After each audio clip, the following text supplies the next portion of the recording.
사랑하는 교우 여러분, 오늘은 창조절 11번째 주일입니다. 그 이름에 어울리는 영광을 주님께 돌려드려라. 거룩한 옷을 입고 주님 앞에 꿇어 엎드려라. 찬양받기에 합당하신 주님께 기쁜 마음으로 예배를 드립시다.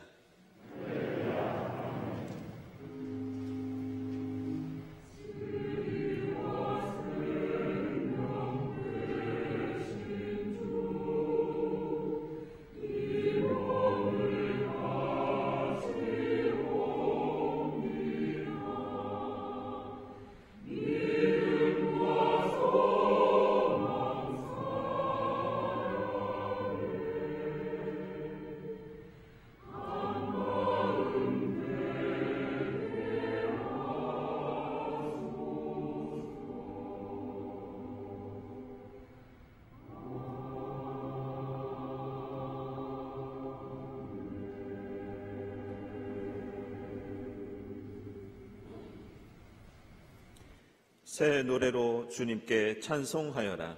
주님은 기적을 일으키는 분이시다.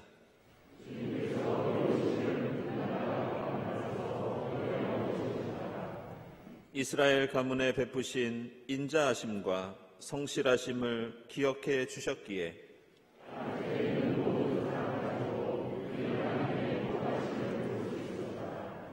온 땅아 소리 높여 즐거이 주님을 찬양하여라. 함성을 터뜨리며 즐거운 노래로 찬양하여라.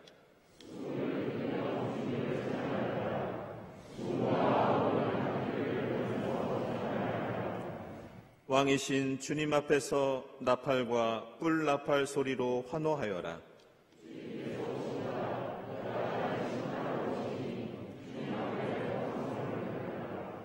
아멘.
주님은 우리 죄를 지은 그대로 갚지 않으시고 우리 잘못을 저지른 그대로 갚지 않으신다.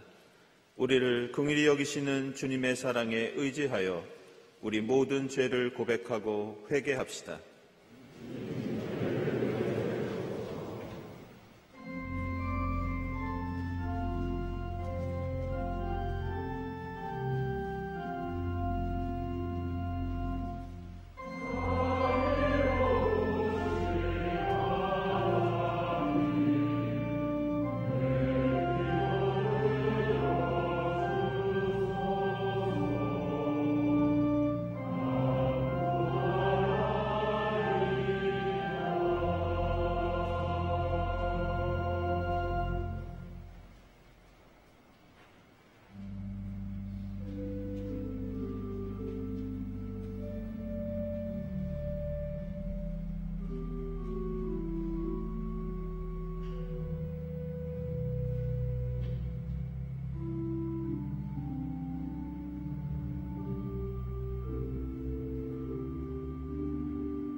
주님은 모든 죄를 용서해 주시는 분, 모든 병을 고쳐주시는 분, 생명을 파멸해서 속량해 주시는 분이십니다. 이 말씀에 의지하여 우리 모든 죄가 용서받았음을 선언합니다. 아멘.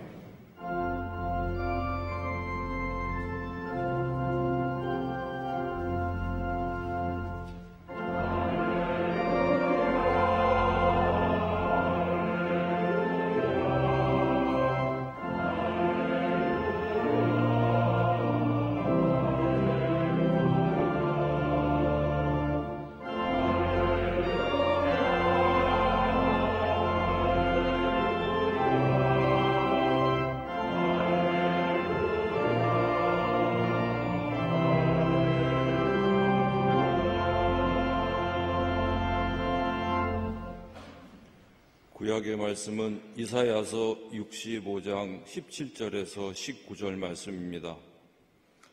보아라, 내가 새 하늘과 새 땅을 창조할 것이니 이전 것들은 기억되거나 마음에 떠오르거나 하지 않을 것이다. 그러니 너희는 내가 창조하는 것을 길이길이 기뻐하고 즐거워하여라. 보아라, 내가 예루살렘을 기쁨이 가득 찬 도성으로 창조하고 그 주민을 행복을 누리는 백성으로 창조하겠다.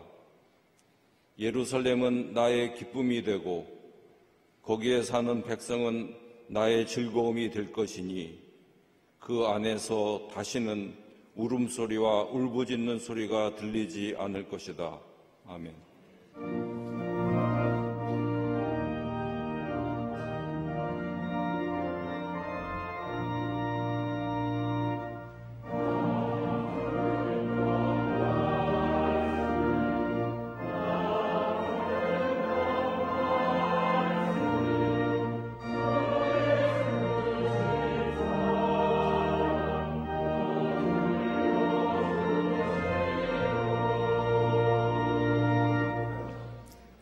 서신의 말씀은 데살로니가 후서 3장 1절부터 4절, 6절부터 9절까지입니다. 마지막으로 형제자매 여러분, 주님의 말씀이 여러분에게 퍼진 것과 같이 각 처에 속히 퍼져서 영광스럽게 되도록 우리를 위해서 기도해 주십시오. 또 우리는 심술궂고 악한 사람에게서 벗어나도록 기도해 주십시오. 사람마다 믿음을 가지고 있는 것이 아닙니다. 그러나 주님께서는 신실하신 분이시므로 여러분을 굳세게 하시고 악한 자에게서 지켜주십니다.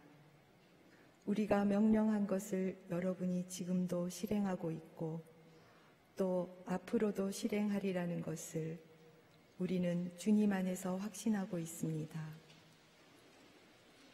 형제자매 여러분, 우리는 우리 주 예수 그리스도의 이름으로 여러분에게 명령합니다.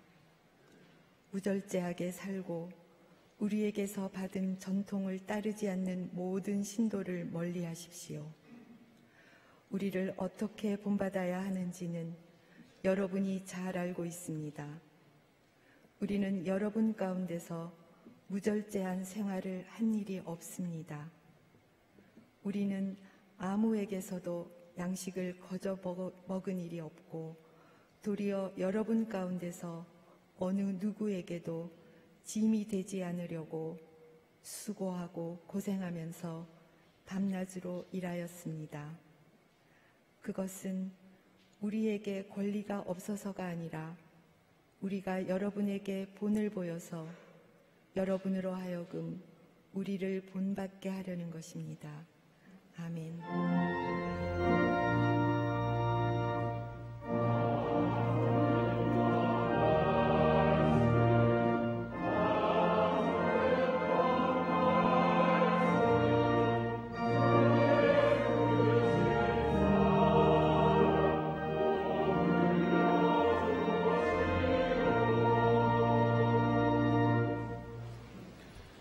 복음의 말씀은 누가복음서 21장 1절부터 8절까지입니다.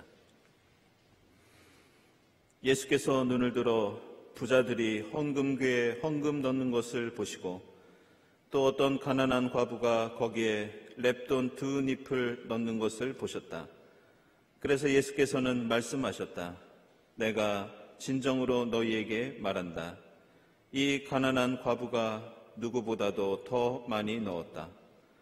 저 사람들은 다 넉넉한 가운데서 자기들의 헌금을 넣었지만 이 과부는 구차한 가운데서 가지고 있는 생활비 전부를 털어 넣었다. 몇몇 사람들이 성전을 가리켜서 아름다운 돌과 봉헌물로 꾸며 놓았다고 말들을 하니 예수께서 말씀하셨다. 너희가 보고 있는 이것들이 돌 한 개도 돌 위에 남지 않고 다 무너질 날이 올 것이다. 제자들이 예수께 물었다. 선생님, 그러면 이런 일들이 언제 있겠습니까? 또 이런 일이 일어나려고 할 때에는 무슨 징조가 있겠습니까? 예수께서 대답하셨다. 너희는 속지 않도록 조심하여라. 많은 사람이 내 이름으로 와서 말하기를 내가 그리스도다 하거나 때가 가까이 왔다 할 것이다. 그러나 그들을 따라가지 말아라. 아멘.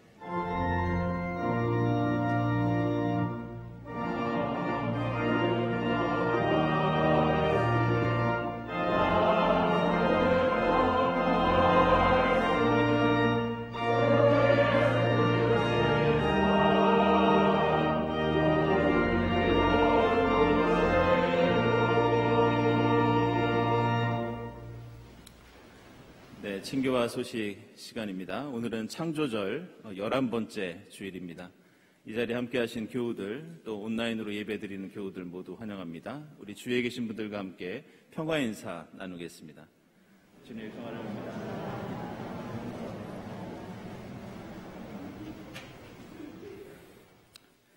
네, 먼저 새교우 소개하도록 하겠습니다. 이번에 청년 한 분이 우리 장충동에 사시는 분이 교회 등록을 하셨는데요. 우리 김재광 교우님, 네, 잠시 일어나시죠. 예. 네, 여러분들 환영의 박수 부탁드리겠습니다. 고맙습니다. 네, 교우 소식입니다. 여러분들 지난 주간에 소식 듣고 많이 놀라셨을 줄로 압니다. 우리 박일희 집사님 지난 주일 밤에 갑자기 하나님의 부르심을 받고 저희 곁을 떠나셨습니다. 1년 전에 아버님 되시는 우리 박재훈 집사님께서 소천하셔서 지난달에 일주기를 보냈는데요. 우리 이 집사님 가정이 지금 큰 슬픔 가운데 있습니다. 여러분들 특별히 기도해 주시고 위로해 주시기를 부탁드리면서 또 위로의 인사는 다음 주일에 함께 드리도록 하겠습니다.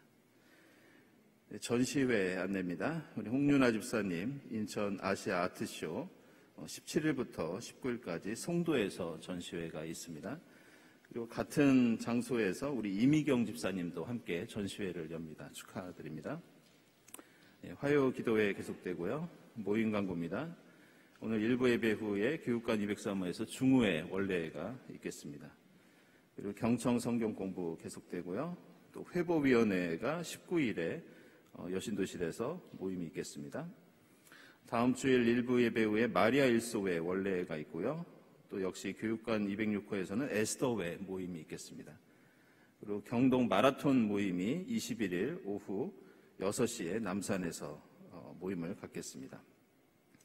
이제 수능 시험일이 얼마 남지 않았습니다. 그래서 오늘 오후 1시에 소예배실에서 수험생을 위한 기도회를 열겠습니다. 그리고 학부모 기도회에는 시험 당일이 17일 오전 10시부터 장공 채플에서 진행되겠습니다. 여러분들 수험생들을 위해서 기도해 주시기 바랍니다. 그리고 서울로의 목사 임직 예식이 18일 오후 2시 우리 교회에서 있겠습니다.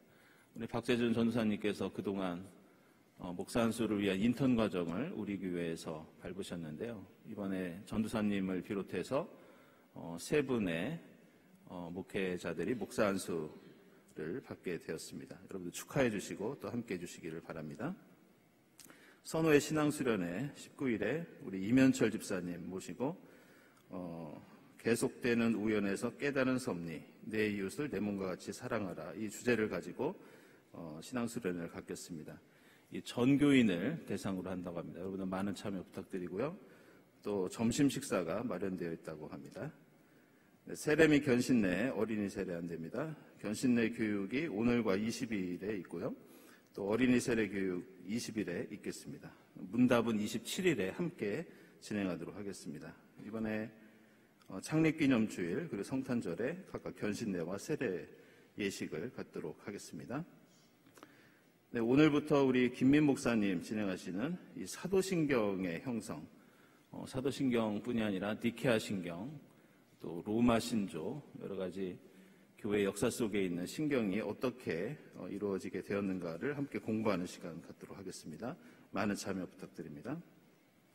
그리고 23일 수요 예배는 우리 숭실 오비 남성 합창단의 음악 예배로 진행하도록 하겠습니다.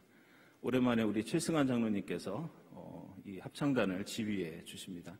여러분들 많은 참여 부탁드립니다. 그리고 한신대학교 신학대학원 추수감사절 예배 돌아오는 화요일에 수요일이 신학대학원에서 있겠습니다.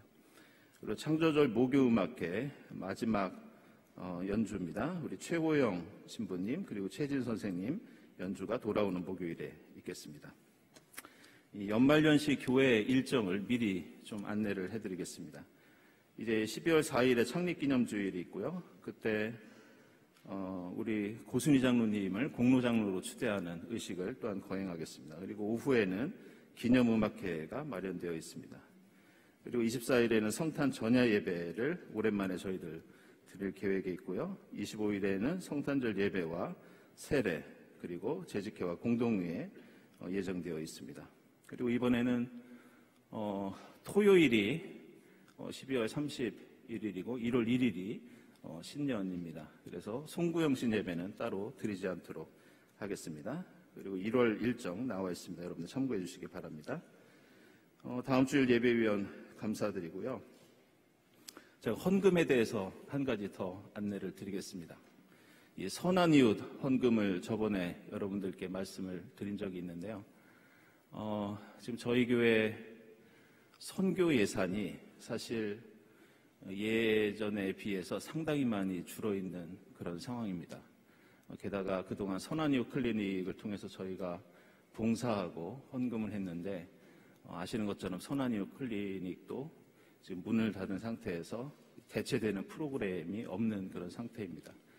그래서 저희가 선한 이웃 헌금을 만든 것은 우리가 주변에 교회 주변에 계신 분들을 돕는 예산이 현재 없기 때문에 그분들을 돕는 그런 프로그램과 봉사를 위해서 헌금을 만들자는 취지로 선한 이웃 헌금을 저희들이 드리게 되었습니다. 지금 현재 미혼모들을 돕고 있고요. 또 주변의 다문화 가정이라든지 또 탈북민들을 돕는데 이 헌금이 사용되고 있고 또 자세한 내용은 저희들이 재직회 때 여러분들에게 말씀을 드리도록 하겠습니다. 여러분들 많은 참여를 부탁드리겠습니다. 기도드리겠습니다.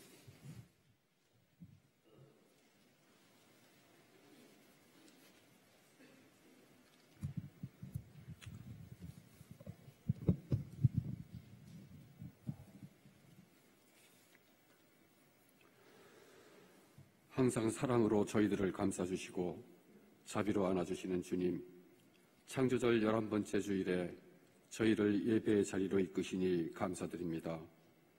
어지러운 세상의 일들과 말들로 지치고 상한 마음으로 이 자리에 나왔지만 간절히 드리는 예배 중에 주님의 위로가 임하고 상한 심령이 회복되는 은혜의 시간이 되도록 인도하여 주시옵소서. 주님, 계절은 어느덧 깊은 가을로 접어들고 있습니다. 이제 자연은 주님께서 허락하신 결실들을 아낌없이 내어주고 본질로만 존재하는 세계로 떠나는 듯합니다. 주님, 저희들에게도 그러함을 허락하여 주시옵소서. 먼지 가득한 저희들의 껍질을 벗겨주시고 쑥살만 남은 영으로 주님께 기도하게 하여 주시옵소서. 겸손한 마음으로 기도드릴 때 주님의 향기를 맡게 하시고 흑암의 어둠 속에서도 주님의 빛을 보게 하여 주시옵소서. 주님은 사랑이시다, 주님은 평화이시다 고백하겠습니다. 주님, 용서하여 주시옵소서. 그날 밤 저희들은 잠을 이루지 못했습니다. 그날 이후 저희들은 탄식쟁이가 되고 말았습니다. 주님, 그곳에서 저희는 모두가 엎어진 자였고 또 눌려진 자였음을 고백합니다. 바로 이 삶 속에 저희는 모두 미는 자요 또 밀쳐진 자임을 고백합니다. 그곳에 남겨진 신발들의 어지러운 모습이 바로 우리들의 삶의 모습임을 고백합니다. 이제 그곳은 인간의 죄 때문에 땅이 저주를 받는다는 창세기 말씀의 증표가 되었습니다. 주님, 저희들의 죄를 고백하고 용서를 비우니 자비를 베풀어 주시옵소서. 주님께서 내미신 못자국 선명한 손을 잡겠사오니 저희들을 죽음의 자리에서 일어나게 하시옵소서. 악을 골짜기에서 깨어나게 하시옵소서. 만문이 유혹하는 사망의 길에서 돌이켜 상한 갈대 같은 꺼져가는 등불 같은 미생들의 삶과 함께하며 주님 약속하신 부활의 땅으로 인도하여 주시옵소서. 저희들의 마음을 머리카락 새듯 살피시는 주님, 주님께 상달되는 경동교우들의 내밀한 기도를 하나하나 들어주시길 소망합니다. 성스러운 예배를 위하여 봉사하시는 손길들, 성도들의 교제를 위해 수고하시는 손길들을 기억하여 주시옵소서. 언제나 경동교회를 위하여 하나님의 영광을 위하여 정성을 다하는 성가대의 찬양을 주님 기쁘게 받아 주옵소서. 살아계신 하나님의 말씀을 전하는 이명석 담임 목사님의 설교를 들으며 피폐해진 마음이 뜨거운 성령이 가득하길 바라옵고 주님께 한 걸음 더 나아가는 은혜의 시간이 되길 원하옵니다. 이 모든 간구를 언제나 세임 주시는 우리 주 예수 그리스도의 이름으로 드리옵니다. 아멘.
성가대 귀한 찬양 감사드립니다.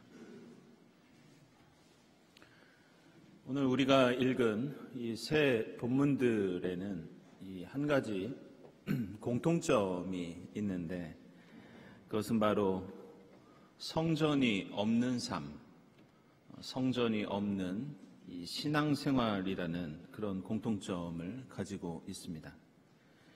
오늘 이사야서 말씀은 새하늘과 새 땅이 창조될 것이고 이제 예루살렘이 기쁨으로 가득 찬 도성이 되고 그 안에 사는 주민들도 이 행복을 누리는 그런 백성으로 거듭날 것이라고 말씀합니다. 그래서 하나님께서는 예루살렘 안에서는 더 이상 울음소리와 울부짖는 소리가 들리지 않을 것이다. 이런 약속을 해주십니다. 하나님께서 이런 축복의 말씀을 이사야 예언자를 통해서 해주셨던 이유는 예루살렘이 바벨론에 의해서 망하게 되고 그 안에 있던 성전이 파괴되면서 이제 이스라엘의 삶과 신앙이 이전과는 다른 것이 되어야 했기 때문이었습니다. 그래서 오늘 이사야서 65장에 나오는 앞으로 다가올 새하늘과 새 땅, 그리고 앞으로 전개될 새로운 세상은 과거처럼 성전에 매여 있는 건물에 치중하는 그런 모습이 아니라 새로운 형태의 삶과 신앙이 될 것이라고 말씀합니다. 생각해보면 이스라엘 역사의 흥망성쇠를 가장 잘 알 수 있는 것이 바로 이 성전의 역사입니다. 솔로몬에 의해서 화려하게 건축되었던 이 예루살렘 성전은 500년이 지나서 바벨론에 의해서 폐허가 됩니다. 그리고 지난 주일에 말씀드린 것처럼 학계 예언자의 시대에 수룹바벨에 의해서 이 성전은 재건이 됩니다. 그리고 그 재건 덕택에 이스라엘 사회도 다시 한번 일어설 수 있었습니다. 하지만 얼마 지나지 않아 예루살렘 성전은 다시 한번 또 수모를 겪습니다. 마케도니아 그리스 제국이 이 이스라엘 땅을 점령하면서 그리스 사람들이 믿던 제우스 신상을 이 성전에 갖다가 세워놓는 그런 수모를 겪게 됩니다. 그러다가 로마 제국이 등장하면서 그 유명한 헤롯 왕이 유대인들의 환심을 사기 위해서 성전을 커다란 규모로 다시 수리하고 또 확장하는 그런 일이 일어납니다. 유대인들은 더 이상 성전이 수모를 당하는 일은 없을 거라고 생각했지만 예루살렘 성전은 나중에 다시 또 무너지고 다시 또 폐허가 되는 그런 일을 겪게 됩니다. 이러한 역사적인 상황이 바로 오늘 누가복음서에 나오는 예수 그리스도의 말씀 속에 담겨 있습니다. 예수께서 말씀하시기를 너희가 아름다운 돌과 봉헌물로 장식한 이 성전이 다 무너질 날이 돌아올 것이다. 지금 예수께서 말씀하시는 이 성전이 바로 그 헤롯 왕이 다시 세웠던 성전이었습니다. 그리고 성전이 무너질 것이라는 이 예수의 예언은 얼마 지나지 않아 예수께서 부활하시고 40년이 채 지나지 않아 현실이 됩니다. 유대인들이 로마에 항거하는 전쟁을 일으키자 당시 로마의 황제 네로는 이 반란을 진압하기 위해서 이 베스파시아누스 장군과 이 장군의 아들 티투스를 예루살렘으로 보냅니다. 이때 넉 달 동안이나 계속된 공격을 막지 못하고 예루살렘 도성과 성전은 무너지고 맙니다. 그리고 나중에 네로 황제가 죽자 이 전쟁을 이끌었던 이 베스파시아누스와 그의 아들 티투스가 차례로 이 네로를 대신해서 로마의 황제 자리에 오르게 됩니다. 유대인들에게 이 사건은 바빌론 포로 사건과 더불어 그들 역사에서 참으로 치욕스러운 일이었습니다. 지금도 이탈리아 로마에 가면 이 콜로세움 옆에 이 티투스의 개선문이라고 하는 건축물이 남아 있습니다. 예루살렘을 점령한 이 베스파시아누스와 티투스의 공적을 기념하는 기념물입니다. 이 프랑스 파리에 있는 개선문도 바로 이 티투스의 개선문을 본따서 건축한 것인데, 이 개선문에는 특별히 로마 군인들이 예루살렘에서 약탈해 갔던 성전의 보물들이 이 티투스의 개선문에 새겨져 있습니다. 그들은 성전의 금으로 만든 제대, 7 나뭇가지 모양으로 한 금촛대 같은 하나님을 섬기는 데 사용했던 그 많은 성전의 보물들을 약탈해 가서 그것을 자랑 삼아 이 개선문에 조각으로 새겨 놓았습니다. 이렇게 성전이 무너진 것은 유대인들의 역사적인 비극을 넘어서 하나님을 믿는 신앙에도 많은 변화를 가져오게 됩니다. 마치 우리가 코로나 시대를 겪으면서 함께 모이지 못했을 때 겪었던 그 변화처럼 이스라엘에게 성전이 무너졌을 때의 이들의 신앙생활은 달라질 수밖에 없었습니다. 예전에 바벨론에 의해서 예루살렘의 성전이 무너졌을 때에도 이들이 성전에서 예배를 드리지 못하면서 생겼던 것이 우리가 잘 알고 있는 이 회당입니다. 그래서 당시에 성전이 없기 때문에 회당 예배라는 것이 처음 만들어지기 시작합니다. 그리고 로마 시대에 다시 성전이 파괴되자 이번에도 많은 변화가 생기는데, 예수를 믿으면서도 성전에서 함께 하나님을 예배했던 이 유대인 그리스도인들에게 이제 더 이상 성전은 신앙생활의 중심이 아니었습니다. 이 성전이 무너지면서 함께 모여 성령의 역사를 체험하였고, 흩어져서 하나님 나라의 복음을 전하는 새로운 신앙생활의 형태가 나타나기 시작한 것이 바로 이 성전이 무너졌기 때문이었습니다. 그래서 이러한 변화를 통해 이제 성전의 역사, 성전의 시대가 끝나고 교회의 역사, 교회의 시대로 넘어가게 됩니다. 그런데 우리가 주목할 것은 이러한 성전의 흥망성쇠가 비단 정치적이고 사회적인 외부 변화 때문에 생긴 일만은 아니었다는 겁니다. 오늘 누가복음서에서 예수께서 성전의 몰락을 예언하시면서 가난한 사람이 정성을 다해 적은 돈을 헌금하더라도 그것이 부자가 낸 돈보다 더 값지다는 말씀을 전해주고 있습니다. 이 과부가 드렸던 헌금은 당시 팔레스타인에서 유통되던 돈 중에 가장 적은 금액의 동전이었습니다. 이 렙돈은 당시 품꾼이 1시간 동안 일해서 받은 돈의 4분의 1에 해당하는 그런 액수였습니다. 지금으로 따지면은 2,000원 정도 되는 그런 돈이었습니다.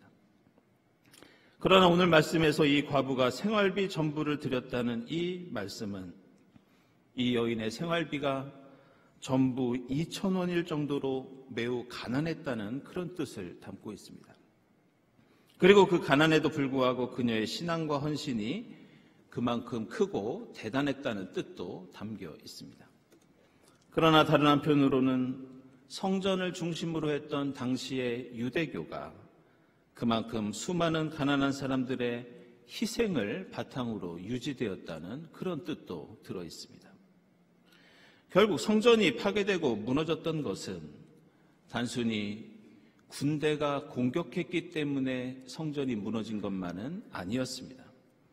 이미 예루살렘의 성전은 누군가 무너뜨리려고 하지 않아도 유대인들의 신앙이 이 성전을 갉아먹고 있었고, 지배층의 성전에 대한 교만과 자랑이 성전 벽에 균열을 가게 만들고 있었습니다. 이것은 바벨론 제국에 의해서 성전이 무너졌을 때도 마찬가지였습니다. 오늘 이사야서의 말씀처럼 왜 예루살렘은 이전에 울음소리와 울부짖는 소리가 가득했고 성전은 폐허가 되었는가? 이것은 이스라엘이 군사력이 약해서 전쟁에서 패배해서 일어난 사건이 아니었습니다. 언제나 성전이 무너졌던 것은 군대의 공격 때문이 아니라 이스라엘의 신앙이 무너지고 있을 때, 성전벽은 금이 가고 있었고 이스라엘 백성들의 삶이 정의와 평화와 사랑을 포기하고 있었을 때 성전의 기초는 이미 흔들리고 있었습니다. 오늘 우리가 이렇게 성전의 흥망성쇠에 대해서, 성전의 역사적인 전개에 대해서 살펴보는 이유는 최근 우리 한국교회가 겪고 있는 커다란 변화 때문입니다. 사람들은 최근에 코로나 사태를 겪으면서 모이지 못하기 때문에, 인터넷 예배 때문에 교회와 예배에 대한 의미가 달라지고 교회가 위기를 겪고 있다고 그렇게 말합니다. 우리 사회의 소득이 올라가고 인구가 줄고 젊은 세대의 생각이 달라지면서 젊은이들이 교회를 떠나고 역시 교회가 위기에 처해 있다는 말들을 합니다. 저는 최근에 어떤 여러 분들을 만나서 우리 사회와 교회가 어떻게 변화되고 있는지 그 지혜를 얻고 구하는 과정에서 어떤 분으로부터 매우 인상적인 얘기를 들은 적이 있습니다. 그것은 지금 교회가 어떤 환경 속에 처해 있는지 알 수 있는 중요한 한 단면이었는데, 제가 몇몇 분들에게도 사석에서 말씀드린 적이 있는 그런 내용입니다. 그것은 이미 몇 년 전부터, 코로나 시대 이전부터 우리 사회에는 해병대 전우회, 그리고 호남 향후회, 이런 공동체에 사람들이 잘 모이지 않고 있다는 그런 얘기였습니다. 해병대 전후회, 호남 향후회, 이 공동체는 지금까지 교회 공동체보다 공동체에 대한 충성도와 열정이 훨씬 더 강했던 그런 모임이었습니다. 그런데 이 모임들도 언제부터인가 동력을 잃고 있다는 그런 얘기였습니다. 며칠 전에는 기업에 계신 분들로부터 이런 이야기를 들은 적도 있습니다. 코로나 시대가 끝나가면서 갑자기 회사를 옮기는 이직률이 높아졌다는 그런 얘기였습니다. 그 이유를 들어보니 그동안 회사에 나가지 않아도 재택근무를 해도 회사가 잘 돌아갔는데 직원들이 왜 이제 회사에 나오라고 하느냐고 불만을 터뜨리면서 회사를 옮기고 있다는 그런 내용이었습니다. 그러면서 최근에 젊은 세대는 승진을 좋아하지 않는다. 왜냐하면 책임이 더 많아지고 의무가 더 많아지고 일이 더 많아져서 더 힘든 것을 싫어하기 때문이다. 이런 얘기도 들었습니다. 이런 환경 속에서 교회에 나가서 봉사하고 헌신해야 한다는 이 신앙의 의무는 이제 과거의 패러다임이 되었다는 그런 진단이 나오고 있습니다.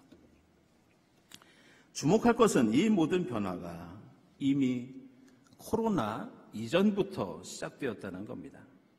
코로나가 아니더라도 우리 사회는 사람들이 모이는 것이 예전 같지 않고 젊은 세대에게 더 이상 신앙의 의무와 책임을 강조하는 것이, 젊은이들이 그만큼 교회를 중요하게 생각하고 있지 않다는 그런 이야기였습니다. 그래서 최근에는 포스트 코로나 시대를 전망하면서 문제는 코로나 바이러스가 아니라 문제는 우리의 신앙이었다. 이런 진단을 내리고 있습니다. 한국교회는 코로나 시대가 아니었더라도 이미 성전터가 흔들리고 성전벽이 허물어지고 있었습니다. 한국교회에는 이미 교회를 거래하는 부동산에 빈 교회들이 코로나 이전부터 쌓이고 있었습니다. 왜냐하면 그동안 한국교회는 랩돈 두 잎을 헌금하는 과부에게 집중하지 못하고 화려한 성전 건물에 치중하였기 때문이었습니다. 오늘 데살로니가 후서 말씀은 이러한 여러 가지 생각과 반성을 하고 있는 우리에게 새로운 시대, 새로운 성전, 새로운 신앙생활이 어떤 모습을 띄어야 하는지 우리에게 가르쳐주고 있습니다. 초대교회는 성전이 세워지고 무너지고 다시 세워지고 다시 또 무너지는 역사 속에서 새로운 성전의 시대를 깨닫고 경험하고 실천합니다. 오늘 데살로니가 후서 말씀을 보면 주님의 말씀이 여러분에게 퍼진 것과 같이 각처에 속히 퍼져서 영광스럽게 되도록 우리를 위해서 기도해 달라고 사도 바울이 요청하고 있습니다. 그러면서 우리가 절제하고 성실하게 모범적인 삶을 살면서 누구에게도 짐이 되지 않는 본보기가 되자고 권고합니다. 사도 바울이 이런 말씀을 데살로니가의 자매 형제들에게 하는 이유는 당시 초대교회가 가지고 있던 뒤바뀐, 달라진 성전에 대한 생각 때문이었습니다. 그것은 고린도전서 3장에서 사도 바울이 이렇게 말씀합니다. 성전은 예루살렘에 세워져 있는 그 건물이 아니라 주의 성령이 역사하시는 여러분이 하나님의 성전입니다. 따라서 이제는 사람들이 성전에 모여 하나님의 말씀을 듣고 예배하는 것이 아니라 수많은 돈을 들여 교회를 치장하고 꾸미는 것이 아니라 주의 성령이 함께하는 수많은 인간 성전들이 세상 속에 퍼져나가 하나님의 영광을 드러내고 하나님의 기적과 사랑을 세상에 전한다는 그런 믿음, 그것이 바로 초대교회의 성전관이었습니다. 그래서 지금 사도 바울이 절제와 성실과 세상의 본보기가 된다는 것은 단순히 교회 생활 열심히 하라는 그런 뜻이 아니었습니다. 사도 바울은 오늘 말씀을 통해 여러분이 성전으로서 세상 속에서 성실하고 진실되게 헌신하면서 세상 사람들에게 하나님의 영광을 드러내고 예수 그리스도의 복음을 전하는 것, 이것이 새로운 시대의 새로운 성전의 사명이라고 말씀하고 있습니다. 사랑하는 여러분, 비록 급박하게 시대가 변하고 우리의 환경이 달라지고 있지만 성전이 무너지고 세워지는 걸 반복하고 있지만 바뀌지 않는 한 가지 사실은 하나님께서는 이 건물보다 아름다운 보물과 봉헌물로 치장한 성전보다 동전 두 잎을 바치는 과부에게, 사람에게 집중하고 있다는 것을 잊지 마시기를 바랍니다. 하나님께서는 아름답고 드높은 건축물이 아니라 우리 한 사람 한 사람을 하나님의 성전으로 여기며 우리 가운데 역사하신다는 것을 기억하시기를 바랍니다. 따라서 지금 우리에게 가장 중요한 것은 한 사람 한 사람이 이 예배당을 벗어나야 한다는 겁니다. 우리가 모인 이 예배당과 우리가 드리는 이 예배는 우리 신앙의 목적지가 아닙니다. 우리는 이 예배당에서 예배드리기 위해서 모이는 것이 아니라 세상에 흩어지기 위해서 모이는 것이고 세상에 나가기 위해서 여기에 들어와 있습니다. 따라서 이 예배와 예배당은 우리에게 힘을 충전하는 주유소, 충전소 같은 곳입니다.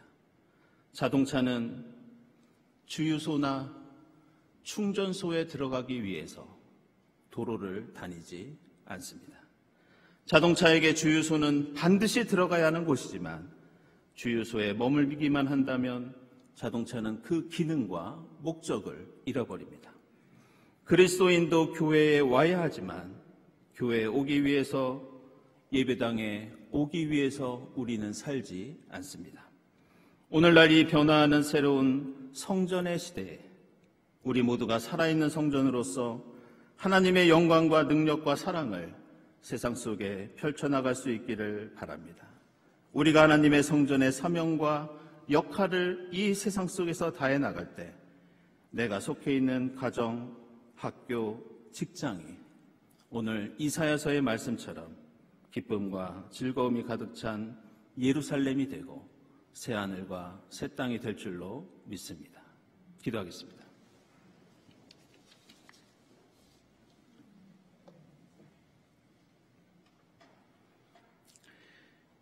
하나님, 저희를 주의 성령이 충만한 하나님의 성전으로 삼아주시니 감사합니다. 저희가 하나님께 힘을 얻기 위해서, 저희가 함께 힘을 모으기 위해서 예배에 참석하고 교회 공동체로 모이지만 이 예배와 모임이 저희 신앙의 목적이 되지 않게 하옵소서. 저희가 세상 속에 흩어져 성전의 사명을 다하며 복음과 사랑을 전하고 하나님께 영광 돌리는 새 시대, 새 성전이 되게 하옵소서. 예수 그리스도의 이름으로 기도드리옵나이다. 아멘.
하나님 감사합니다. 저에게 베풀어 주신 그 크신 하나님의 사랑에 감사하면서 이 시간 정성껏 예물을 드립니다. 이 예물을 기쁘게 받아 주시옵소서. 이 예물이 하나님의 영광을 위해서 이 땅에 주님 나라를 이루기 위해 사용되게 하시고 쓰이는 곳마다 주님의 사랑을 간구하는 이들에게 용기와 위로와 힘이 되게 하옵소서. 예물을 바치는 손길들을 기억해 주시고 하나님의 뜻 안에서 하늘의 복을 누리게 하옵소서. 예수 그리스도의 이름으로 기도드리옵나이다. 아멘.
하나님, 저희에게 주의 성령께서 함께해 주셔서 저희를 하나님의 성전으로 삼아주시니 감사합니다. 저희가 모이는 이 예배, 저희가 함께하는 이 예배당이 저희 신앙생활의 종착지가 되지 않도록 인도해 주시옵소서.